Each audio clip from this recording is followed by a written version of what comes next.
Всем привет, друзья! Мы с вами подвели итоги 2020 года практически по всем основным жанрам кино. Боевики, фантастика, триллеры, драмы, ужасы, комедии. Каждую из этих подборок вы можете найти на моем канале. Сегодня же пришло время сравнить фильмы между собой и определить лучшие из лучших.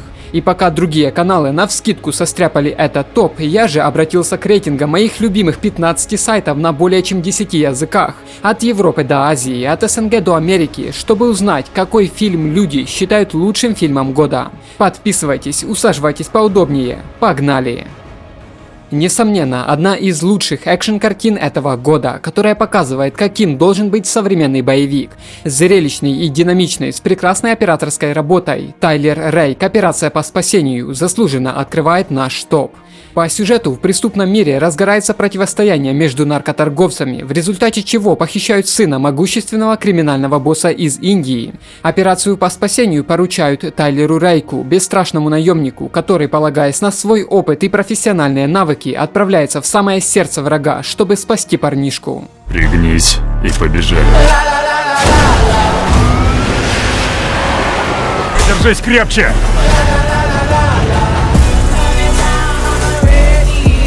Ну что, ты мне веришь? Нет.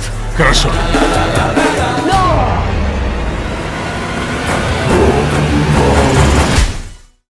Азия в данном рейтинге представлена единственным фильмом, но если в прошлом году лента «Паразиты» забралась аж на второе место, то в этом году это лишь 15 место. Звонок из прошлого. Ким Со Йон возвращается в родительский дом. В скором времени она начинает получать загадочные звонки от незнакомки. Выясняется, что девушку зовут Йон Сук, и она живет в этом же доме только 20 лет назад. Подружившись, Со Йон просит ту в прошлом предотвратить гибель ее отца, и это удается. Правда, со временем отношения девушек начинают портиться. От того, кто может влиять на твою жизнь из прошлого, разумеется, лучше не злить.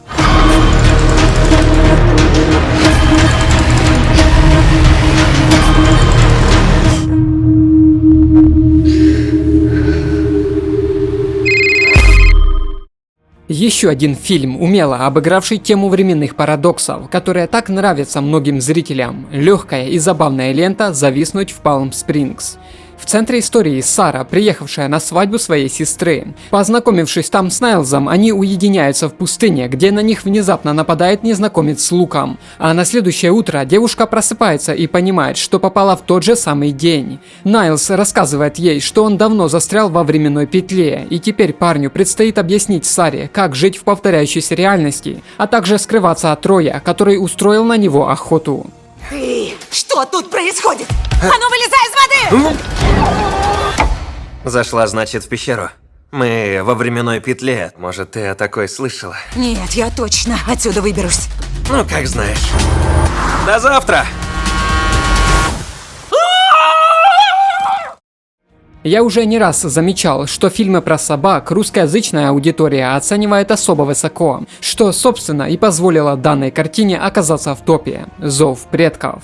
Действие разворачивается во времена золотой лихорадки на Аляске. В центре сюжета пес по кличке Бэк, которого насильно увезли из солнечной Калифорнии, дабы использовать его как ездовую собаку на севере. Когда путешественник Джон Торнтон встречается с Бэком, он решает спасти пса от жестоких хозяев.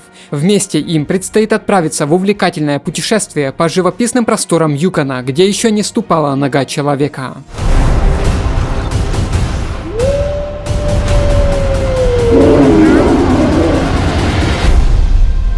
Невероятное приключение. Ты 2 дня уже дрыхнешь в моей постели. Один из лучших триллеров 2020 года, основанный на реальных событиях, что, несомненно, делает его достойным топа и вашего внимания. «Побег из Претории».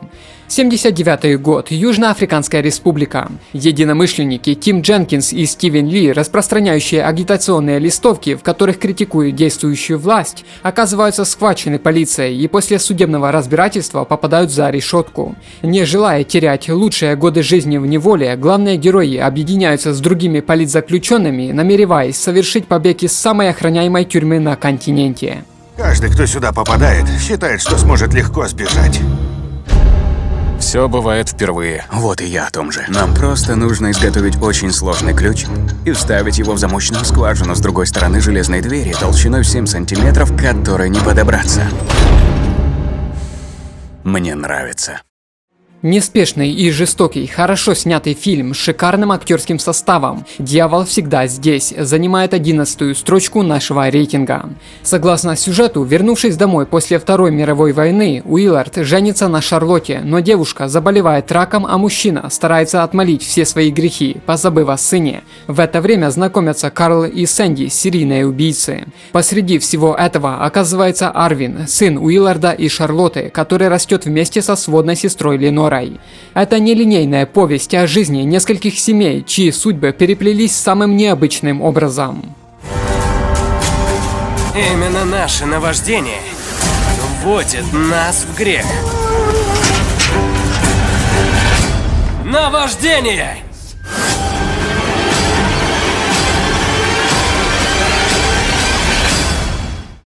Один из самых нашумевших, крупнейший блокбастер года от культового режиссера, к сожалению, получил весьма смешанные отзывы зрителей. Тем не менее, несмотря на это, картине все же удалось пробиться в топ.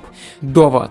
События разворачиваются вокруг оперативного агента из секретного подразделения «Довод», чьи сотрудники обладают навыком использовать инверсию, специальную технику управления временем. Главному герою предстоит отправиться в хаотичное путешествие сквозь пространство и время с важнейшим заданием, от которого зависит будущее планеты и всего человеческого рода.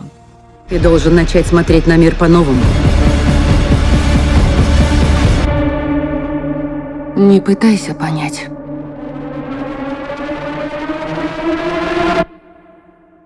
Почувствуй. Что здесь произошло? Еще не произошло. Отличный военный боевик с минимумом лирики и безостановочным захватывающим экшеном. Грейхаунд, господа. Согласно сюжету, из Америки к берегам Великобритании отправляется конвой из нескольких десятков торговых судов, которые везут необходимые для противостояния с нацистской Германией припасы. Командиром конвоя назначают опытного морского офицера Эрнеста Крауза, еще не встречавшегося с врагом. Находясь на борту эсминца ВМС США Грейхаунд, он должен обеспечить безопасное прохождение конвоя через Атлантический океан, где торговые суда уже поджидают немецкие подводные лодки.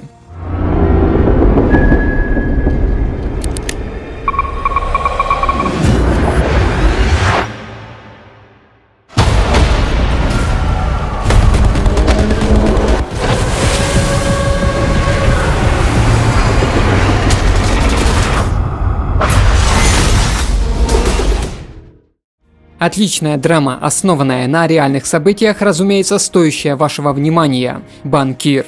50-е годы молодой темнокожий предприниматель Бернард Гаррет основывает агентство недвижимости, однако из-за расовых предрассудков не может продвинуться в этом деле. Вскоре он знакомится с бизнесменом Джо Моррисом, который соглашается помочь. Герои находят белого разнорабочего Мэтта и отправляют его на важные встречи, что явно повышает вероятность успешного исхода сделок. Тем временем сами Бернард и Джо притворяются шофером и уборщиком, контролируя все из тени. Есть пара моментов, которые ты упустил. Например? Прости, я что, этим утром проснулся белым? Я почти уверен, что нет. Ага, я черный. Мы попросим Мэтта быть нами. Что вы хотите? Будь нами. Для остального мира. Нам не войти в банк, если мы не прислуга. Надо было соглашаться на водителя лимузина. Неспешная, но в то же время весьма сильная драма «Дело Калини» по праву занимает 7-е место нашего рейтинга. Согласно сюжету, пожилой итальянец Фабрицио Калини сдается полиции, полностью признав вину в убийстве известного немецкого бизнесмена Ханса Майера, застреленного им в номере отеля. Быть его защитником поручают перспективному молодому адвокату Каспару Лайнелу. Поскольку обвиняемый не раскрывает своего мотива, дело кажется безнадежным. Но Каспар хочет докопаться до истины и совершает ряд шокирующих открытий, связанных с прошлым убийцы и его жертвы. Вас ждет большое выступление. Не преувеличивайте. Он убил Хана Майера. Что? Я вырос в этой семье. Ханс Майер был для меня как отец. Я защищаю убийцу Ханса. Но ты же один из нас. Ты не можешь защищать такого, как он. Я согласился стать государственным защитником, отказаться теперь непросто.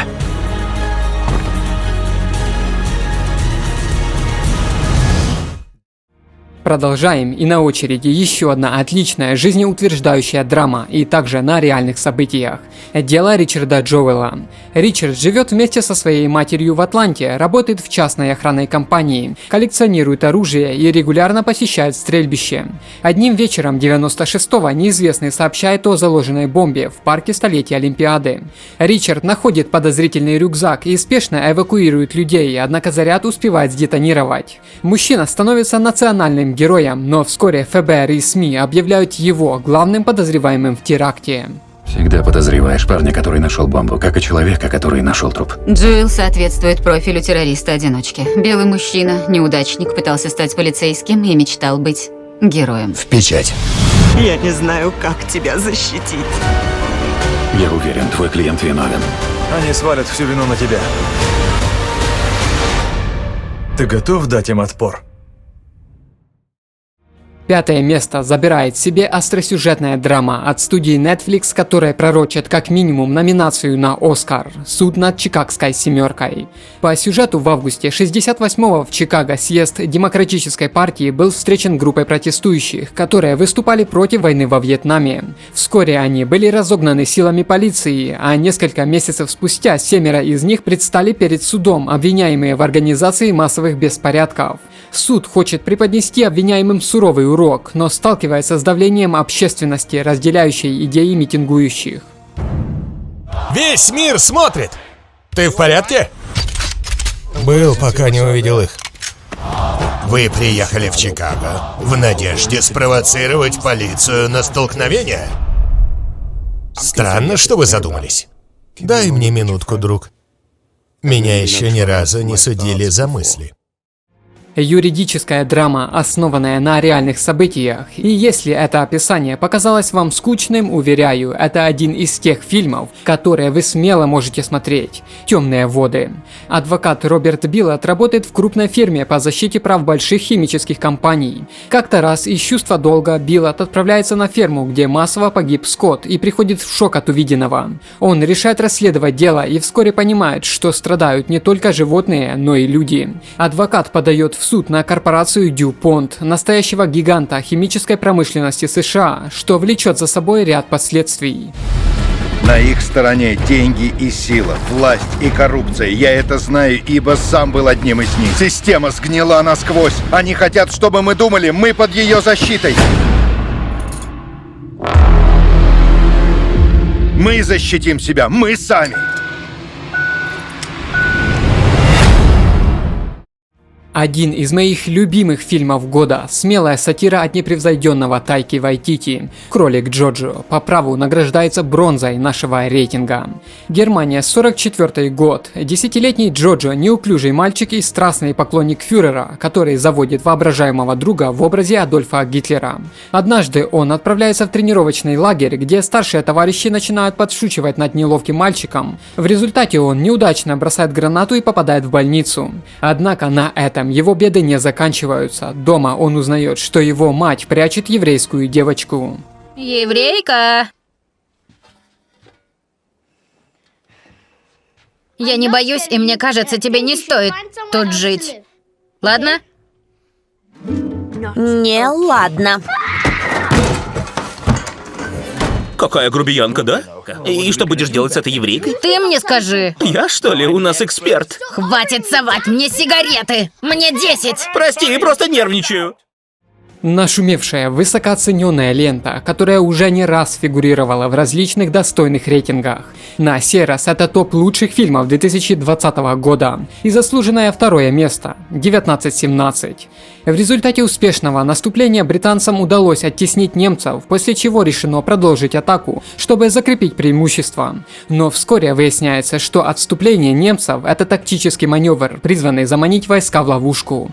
Блейк и Скофилд, неопытные капралы, вынуждены отправиться во вражеский тыл, дабы передать важную информацию и спасти тысячи сослуживцев от верной смерти. Если приказ не будет доставлен вовремя, мы потеряем 1600 солдат, включая твоего брата. Удачи.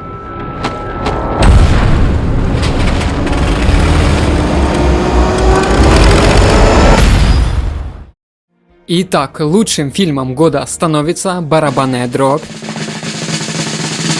«Джентльмены» – криминальная комедия-боевик от признанного мастера жанра Гая Ричи. По сюжету Микки Пирсон родился и вырос в США в бедной семье, однако смог поступить в Оксфорд, где начал продавать марихуану своим сокурсникам. В скором времени учеба отошла на второй план, а Микки сосредоточился на развитии подпольного бизнеса по выращиванию травки.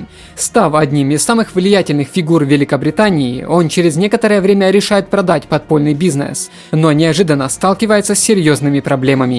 Ты знаешь, льву, чтобы выжить в джунглях, мало вести себя как царь зверей. Надо быть царем. Тут одна неприятность вышла. Вы кого-то убили? Нет, его гравитация убила. Телефоны сюда! Ах ты ж! Ну что ж, друзья, надеюсь, вам понравилось видео. Ставьте лайки, подписывайтесь, будем вместе изучать удивительный мир кино. Всего доброго!